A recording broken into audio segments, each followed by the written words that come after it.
सुजीत सिंह और ये जो वीडियो सीरीज चल रही है वो basically molecular basis of inheritance class 12th biology chapter number 6 की हम बात कर रहे हैं। इससे पहले ऑलरेडी 2 वीडियो लेक्चर्स हमने बनाए हैं जिसमें हमने एक बेसिक कॉन्सेप्ट्स को अंडरस्टैंड किया है कि जेनेटिक मटेरियल क्या होता है, न्यूक्लिक एसिड्स क्या होते हैं और what is the basic difference between DNA and RNA. So हमने लास्ट लेक्चर में स्टडी किया कि न्यूक्लियोटाइड क्या होते हैं। न्यूक्लियोटाइड, तो हमने न्यूक्लियोटाइड के स्ट्रक्चर्स को अंडरस्टैंड किया था और न्यूक्लियोटाइड जो है वो मेनली कंसिस्ट विथ 3 कंपोनेंट। और ये 3 कंपोनेंट कौन कौन सा हैं, तो हमने अंडरस्टैंड किया था कि पेंटोज शुगर, सेकेंड हमने पढ़ा था नाइट्रोजनस बेस एंड थर्ड हमने स्टडी किया था फॉस्फेट ग्रुप। ठीक है, और ये तीनों मिलकर के क्या बना रहे थे, न्यूक्लियोटाइड। तो अगर हम इसे अंडरस्टैंड करते हैं डीएनए के स्ट्रक्चर्स के बेसिस पे, तो जब भी डीएनए की जो स्ट्रैंड होती है वो बेसिकली डबल हेलिकल स्ट्रक्चर है। ठीक है, वॉटसन एंड क्रिक ने इसे फर्स्ट टाइम डिफाइन किया था। तो डीएनए का स्ट्रक्चर कैसा है, डबल हेलिकल स्ट्रक्चर है।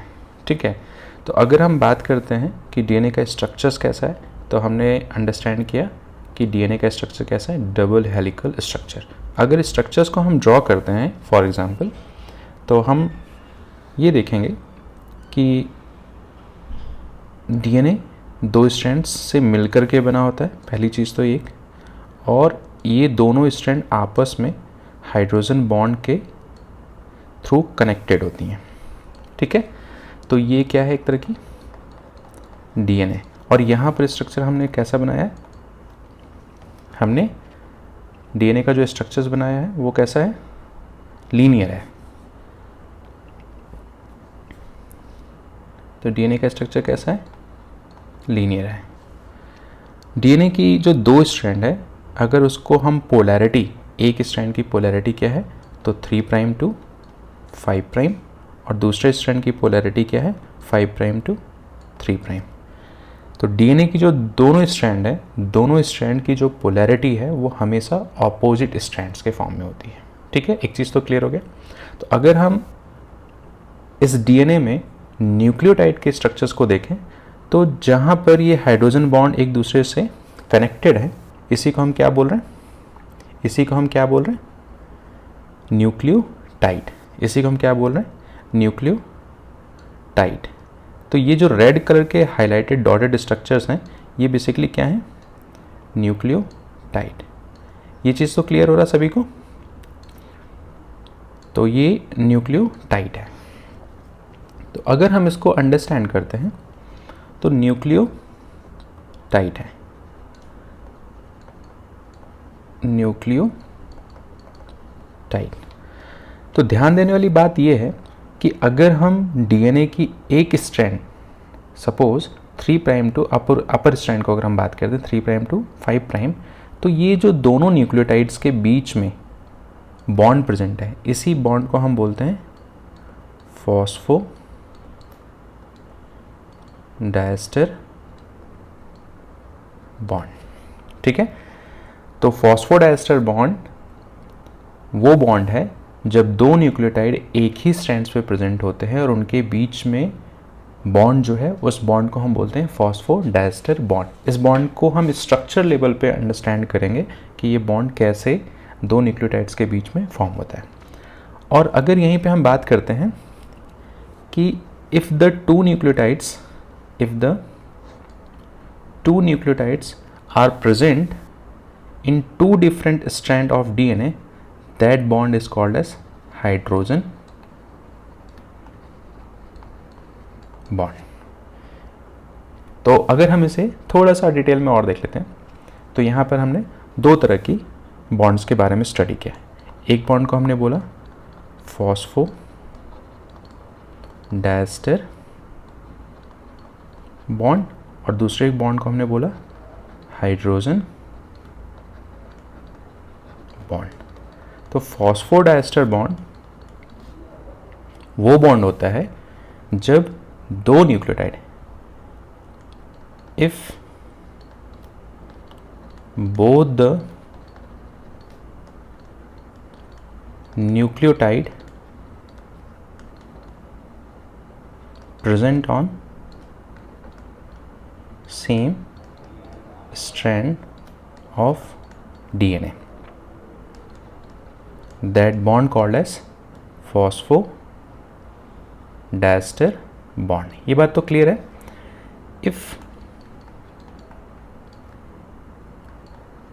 both the nucleotide is present in two different strand of DNA, that bond called as hydrogen bond। तो अगर हमने यहाँ पे देखा तो जब दो न्यूक्लियोटाइड, फॉर एग्जाम्पल अगर हम इस न्यूक्लियोटाइड और इस न्यूक्लियोटाइड की बात कर रहे हैं, तो ये दोनों ही न्यूक्लियोटाइड डीएनए के एक स्ट्रैंड पे प्रेजेंट है, तो इस बॉन्ड को हम क्या बोल रहे हैं? Phosphodiester bond. और अगर हम इन दोनों न्यूक्लियोटाइड्स की बात कर रहे हैं, जिसे हम ग्रीन कलर से हाईलाइट कर रहे हैं, तो आप देख रहे हैं कि ये दोनों nucleotide two different strand of DNA पे प्रेजेंट हैं, और इन दोनों न्यूक्लियोटाइड को कनेक्ट करने वाले बॉन्ड को हम क्या बोल रहे हैं? Hydrogen bond. तो ये चीज़ तो क्लियर होगी कि जब दो न्यूक्लियोटाइड एक ही स्ट्रैंड पे प्रेजेंट हैं और इनके बीच में जो बॉन्ड फॉर्म हो रहा है उसे हम बोलते हैं फॉस्फोडाइस्टर बॉन्ड, और जब दो न्यूक्लियोटाइड दो डिफरेंट स्ट्रैंड्स के डीएनए पे प्रेजेंट हैं और उन न्यूक्लियोटाइड्स को कनेक्ट करने वाले बॉन्ड को हम क्या बोलते हैं? Hydrogen bond. ठीक है, अगर किसी को क्लियर नहीं होगा तो आप जस्ट कमेंट में मेंशन कीजिए, हम इसे फिर से नेक्स्ट क्लास में डिस्कस करेंगे। तो यहाँ तक चीज़ें क्लियर हैं कि न्यूक्लियोटाइड और न्यूक्लियोटाइड्स को कनेक्ट करने वाले टू डिफरेंट बॉन्ड्स के बारे में हमने अंडरस्टैंड किया। एक टर्म आता है यहाँ पर न्यूक्लियोसाइड। Nucleoside versus nucleotide. ठीक है, तो एक में साइड टर्म लगा है और दूसरे में टाइड टर्म लगा है, तो बहुत माइन्यूट सा डिफरेंस होता है, इसे भी हम थोड़ा सा देख लेते हैं। हमने देखा कि न्यूक्लियोसाइड जो है कंसिस्ट विथ टू कंपोनेंट, और ये कंपोनेंट कौन कौन से हैं? एक तो है पेंटोज शुगर और दूसरा है नाइट्रोजनस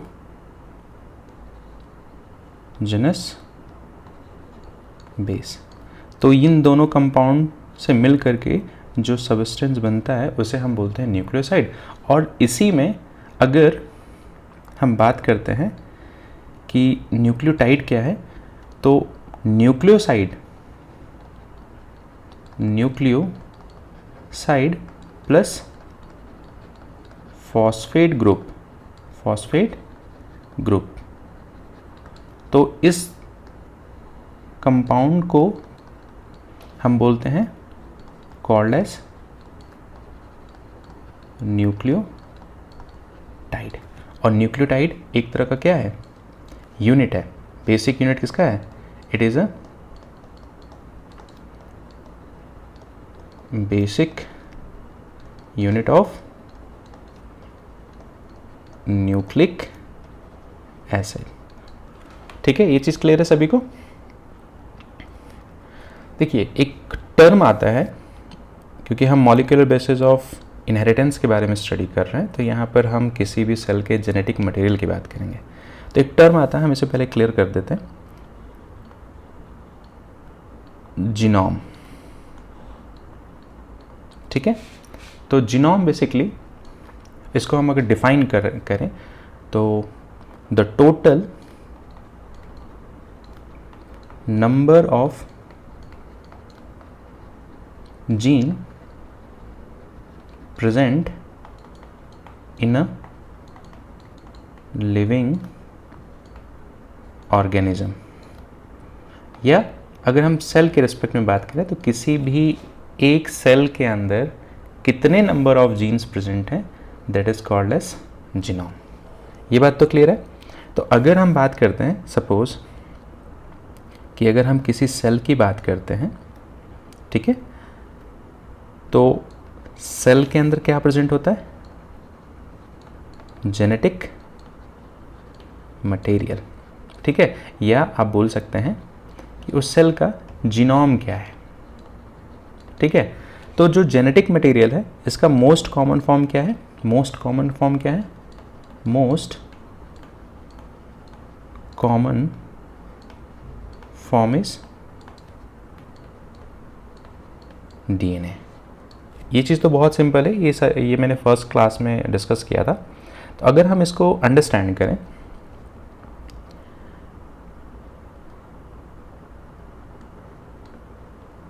जीनोम साइज़ की अगर हम बात करें तो फॉर एग्ज़ाम्पल अगर हम एक किसी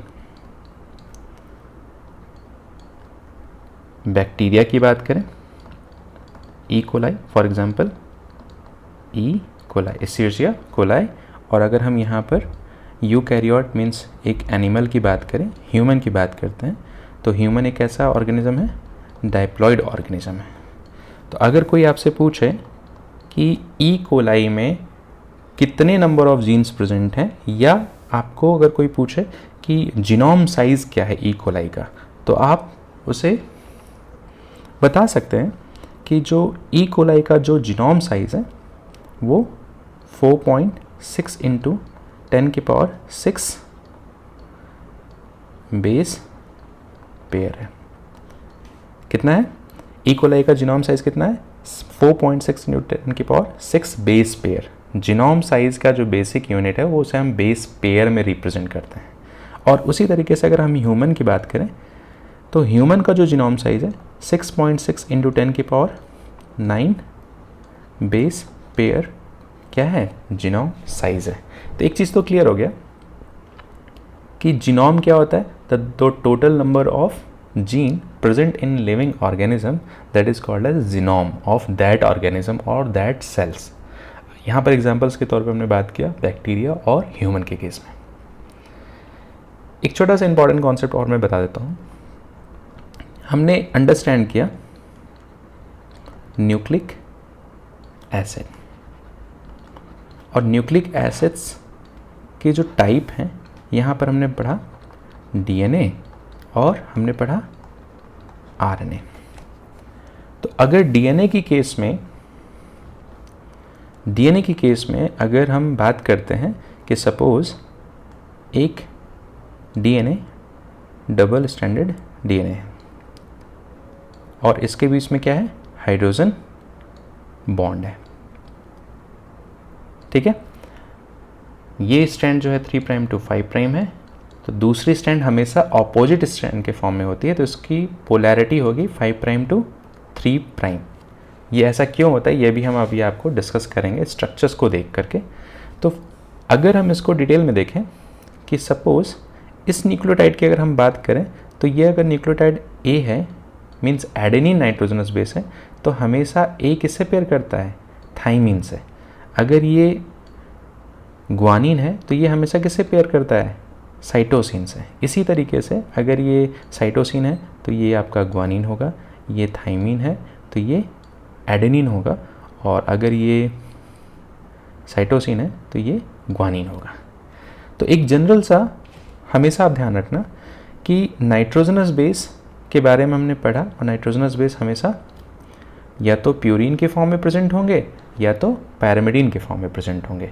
तो डीएनए की केस में हमेशा एडेनिन जो है वो डबल हाइड्रोजन बॉन्ड फॉर्म करता है थाइमीन के साथ, और ग्वानिन जो है वो ट्रिपल हाइड्रोजन बॉन्ड फॉर्म करता है साइटोसिन के साथ। तो अगर आप यहाँ देखेंगे तो एडेनिन हमेशा थाइमिन से हाइड्रोजन बॉन्ड फॉर्म कर रहा है, साइटोसिन हमेशा ग्वानिन के साथ हाइड्रोजन बॉन्ड फॉर्म कर रहा है। और ये जो ब्लैक कलर की लाइन है, हॉरिजॉन्टल लाइंस हैं, इन्हीं को हम बोलते हैं हाइड्रोजन बॉन्ड। और ये जो इन दो न्यूक्लियोटाइड के बीच में अगर हम इस बॉन्ड की बात करते हैं तो इसी बॉन्ड को हम बोलते हैं फॉस्फोडाइएस्टर